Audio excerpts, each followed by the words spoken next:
ఎడారిలో సెలయేర్లు సెప్టెంబర్ 10వ తేదీ. యెహోవా నా పక్షమున కార్యము సఫలము చేయును. 138వ కీర్తన 8వ చరణం. శ్రమలు పడడంలో దైవ సంబంధమైన టీవీ వింతైన అలౌకిక శక్తి ఉన్నాయి. ఇది మానవ మేధస్సుకు అందదు. మనుషులు శ్రమలు లేకుండా గొప్ప పరిశుద్ధతలోకి వెళ్ళడం సాధ్యం కాదు.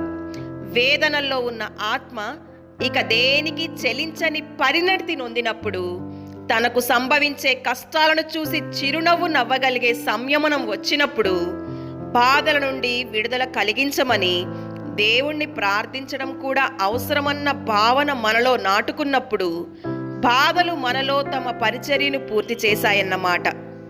సహనం మనలో ఈడేరిందన్నమాట. శిలువ శ్రమలు మన తలపై కిరీటంగా రూపుదిద్దుకున్నాయన్నమాట.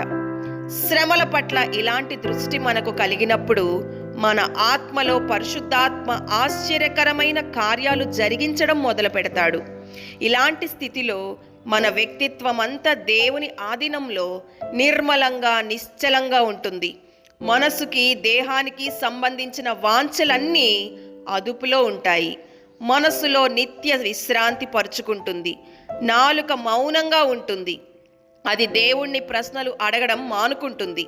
దేవా, నన్నెందుకు వదిలేశావు అని కేకలు వేయదు. మనస్సు గాలిలో మేడలు కట్టడం విరమించుకుంటుంది. పనికి మాలిన తలంపులను విసర్జిస్తుంది. జ్ఞానం సాధువవుతుంది. కోరికలు అదుపులోకి వస్తాయి. ఎందుకంటే దేవుని చిత్తాన్ని నెరవేర్చడం తప్ప వేరే కోరికలేమీ మనకు ఉండవు. అన్ని విషయ వాంఛలు నశిస్తాయి. మనస్సును ఏది కదిలించలేదు, ఏది గాయపరచలేదు, ఏది అడ్డగించలేదు. ఎందుకంటే పరిస్థితులు ఎలాంటివైనా మనస్సు దేవుణ్ణే కోరుకుంటుంది.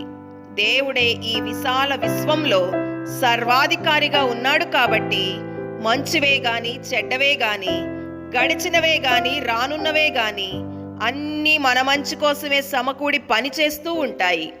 పూర్తిగా ఇంద్రియాలను లొంగదీసుకున్నవాడు ధన్యుడు. మన బలాన్ని, జ్ఞానాన్ని, మన సంకల్పాలను, కోరికలను విడిచిపెట్టి మనలోని అణువు యేసు పాదముల క్రింద నిశ్చలంగా ఉన్న గలిలయ సముద్రంలాగా అయిపోవడం ధన్యకరం. శ్రమలో నిరుత్సాహపడకపోవడమే గొప్పతనం.